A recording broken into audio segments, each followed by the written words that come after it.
Hi, welcome back. Today we shall be reading Chapter 52, The Banyan Tree. Daksha sat quietly in his chamber, staring out of the window, waiting for his death. He looked towards the door, wondering where Virini had gone so early in the morning. Has she abandoned me as well? As death approached, he was honest enough at least with himself to not blame her if she had. Daksha took a deep breath, wiped a tear, and turned his gaze back at the window towards the banyan tree in the distance. It was a magnificent tree, centuries old, even older than Daksha. He had known this tree for as long as he could remember. He recalled its size when he was young, and the fact that he always marveled at how the tree never seemed to stop growing. Its branches spread themselves out over vast distances, and when they extended too far, they dropped thin reed-like roots into the ground. The drop roots then matured, anchoring themselves deep, drawing nourishment and growing enough in bulk to eventually resemble another trunk, thus supporting the further extension of the branch that gave them birth. After a few decades, there were so many new trunks that it was impossible to tell which the original one was. It had been a single tree when Daksha was born. It still was, but now it was so massive that it appeared like a jungle. Daksha knew all Indians looked upon the great banyan tree with utmost respect and devotion. It was considered holy in India, a tree that unselfishly gave its all to others, building an ecosystem that sustained many birds and animals. Innumerable plants and shrubs found succour and shade under its protective cover. It remained firm and solid even in the face of the most severe storm. Indians believed that ancestral spirits, even the gods, inhabited the banyan tree. For most citizens of Devagiri, this massive tree represented the ideal of life. They worshipped it. Daksha's perspective, though, was very different. At a very young age, he had noted that no offspring of a banyan was able to flourish or even grow around its parents. The roots of the tree were too strong. They twisted and pushed away any attempt by another banyan sapling to grow roots in the vicinity. For a young sapling to survive, it would have to move very far away from its parent. I should have run away. The banyan tree is pollinated by a particular species of wasp, but the tree extracts a terrible price from the tiny insect that aids its reproduction. It kills the wasp, kills it brutally, ripping the insect to shreds. Daksha's interpretation of this fact was very simple. The banyan hated its own progeny so much that it would murder the kindly wasp that tries to bring its offsprings to life. To a neglected child's imagination, the banyan tree's munificence was reserved for others. It did not care for its own. In fact, it went out of its way to harm its own. So while everyone else looks upon the banyan tree with reverential eyes, Daksha viewed it with fear and hatred. He was fearful because this was not the only banyan tree in his life. He had had another, his father. He hated his father with venomous intensity, but at a deeper level, perhaps loved and admired his abilities. Just like the desperate offspring of the banyan, he had always tried to prove that he could be as great as his father. He had carried this burden all his life, but there had been this one time when he had unshackled himself from his father's grip, when he had been free for a few magical moments. He remembered that day so clearly. It had been a long time ago, more than 100 years. Sati had just returned from the Maika Gurukul, a headstrong, idealistic girl of 16. In keeping with her character, She had jumped in to save an immigrant woman from a vicious pack of wild dogs. Daksha remembered well that Parvateshwar and he had rushed into her rescue. He also remembered that despite not being an accomplished warrior, he had, with Parvateshwar's help, courageously fought back the dogs that were to kill his daughter. He had been seriously injured in that terrible fight. Fortunately, the medical teams had reached quickly. Parvateshwar and Sati's injuries were superficial and had been quickly dressed. Daksha knew that since he had been in the thick of the battle, his injuries were the most serious. The medical officers had decided to take him to the Ayuralaya so that senior doctors could examine him.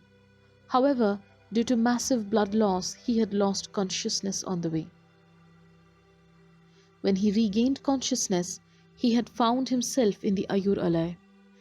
He remembered that he had scolded Sati for risking her own life to save an insignificant immigrant woman. Later, when recuperating in his room, he had asked Virini to bring Sati to him in order to make peace with her now.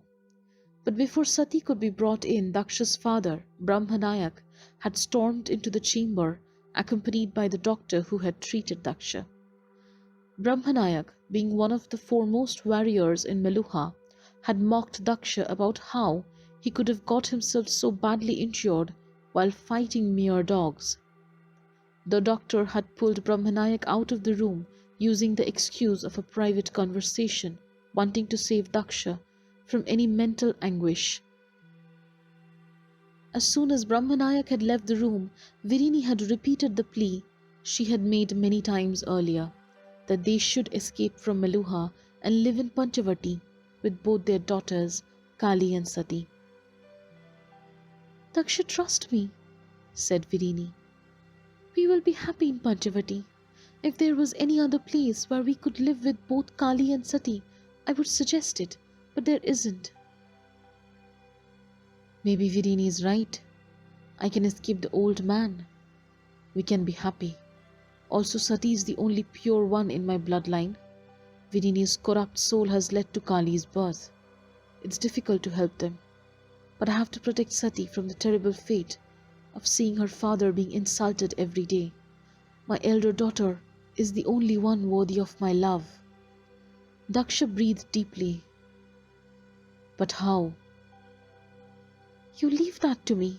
I will make the arrangements. Just say yes. Your father is leaving tomorrow for Karachappa. You're not so badly injured that you can't travel. We will be in Panchavati before he knows you are gone."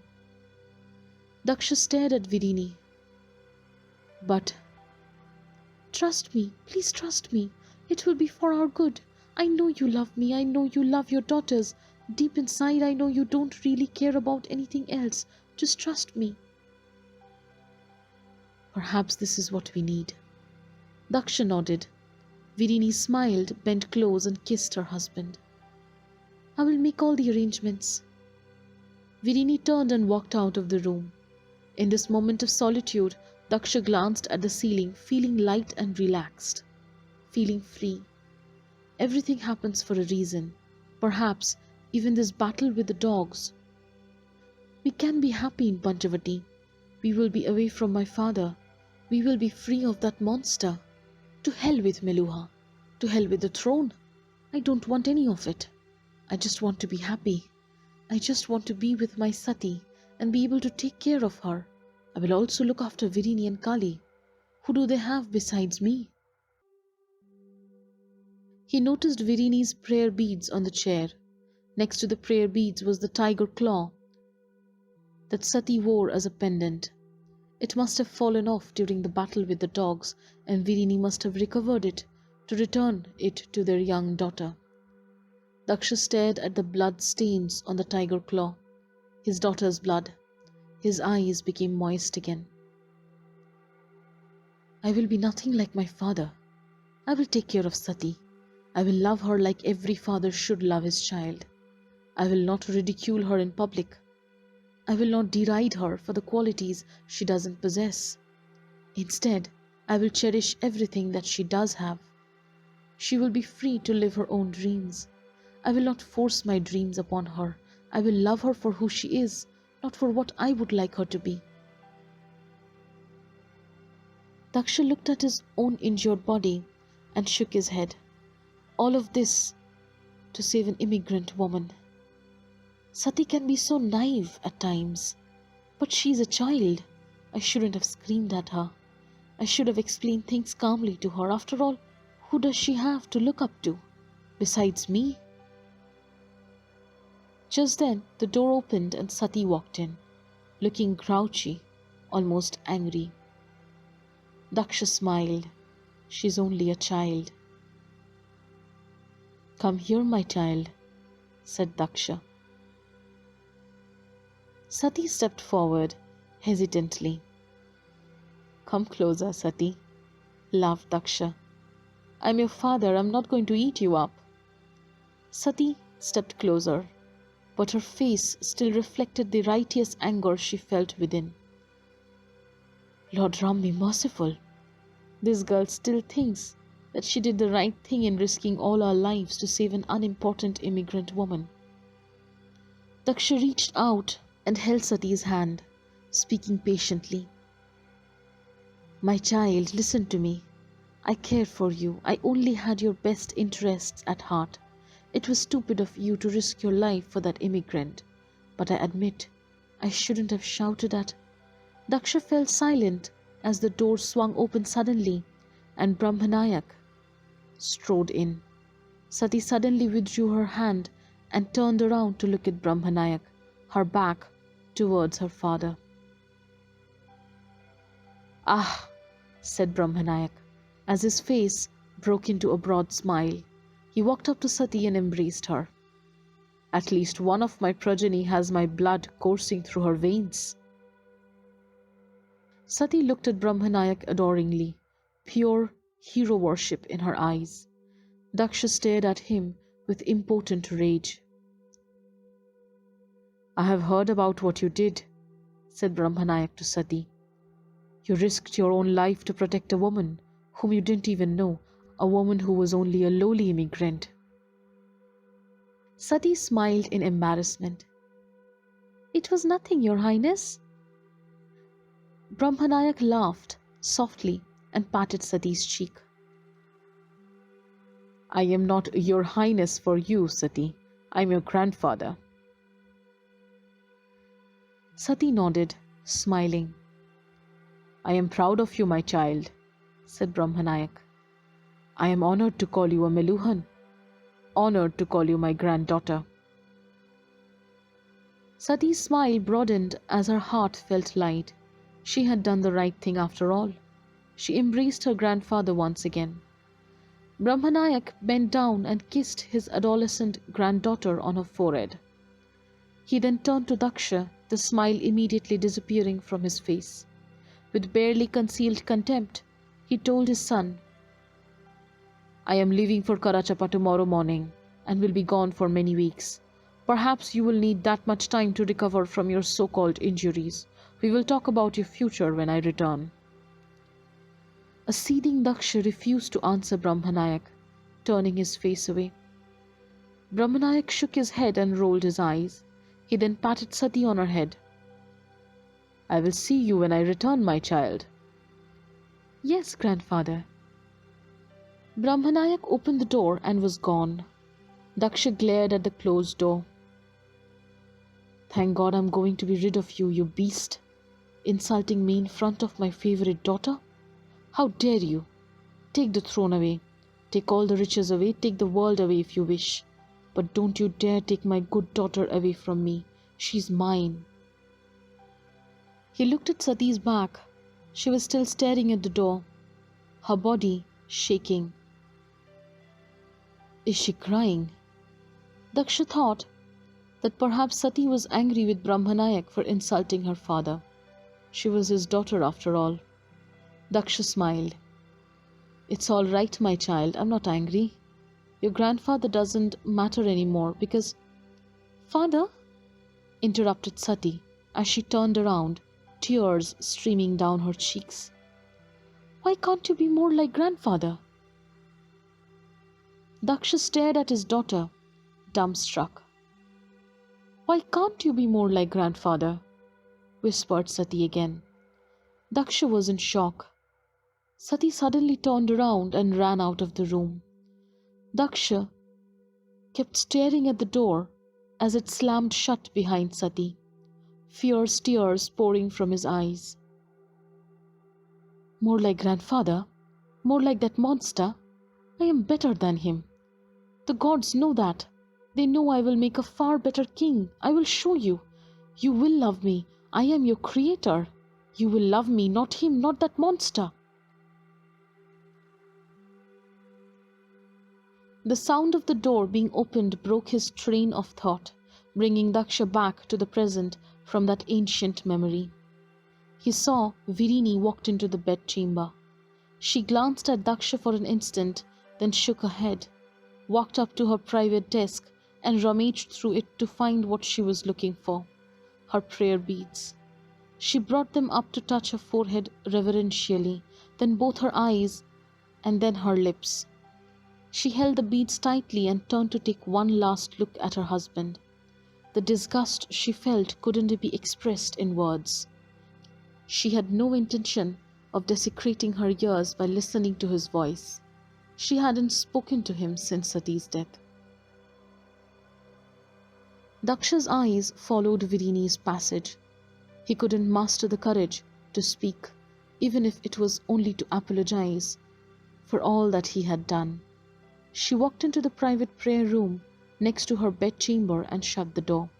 She bowed before the idol of Lord Ram, which was, as usual, surrounded by the idols of his favorite people.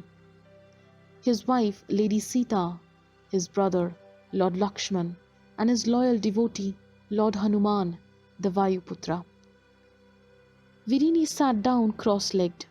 She held the beads high in front of her eyes and began chanting as she waited for her death. Shri Ram, Jai Ram, Jai Jai Ram. Shri Ram, Jai Ram, Jai Jai Ram. Shri Ram, Jai Ram, Jai Jai Ram. The faint echo of this chanting reached Daksha's ears. He stared at the closed door of the attached chamber, his angry wife closeted within. I should have listened to her. She was right all along. Shri Ram, Jai Ram, Jai Jai Ram. Shri Ram, Jai Ram, Jai Jai Ram. He continued to hear the soft chanting of his wife in the prayer room. Those divinely serene words should have brought him peace. But there was no chance of that. He would die a frustrated and angry man. Daksha clenched his jaw and looked out of the window. He stared at the banyan tree in the distance, tears streaming down his face. Damn you! The banyan shook slightly and its leaves ruffled dramatically with a strong wind. It appeared as if the giant tree was laughing at him. Damn you!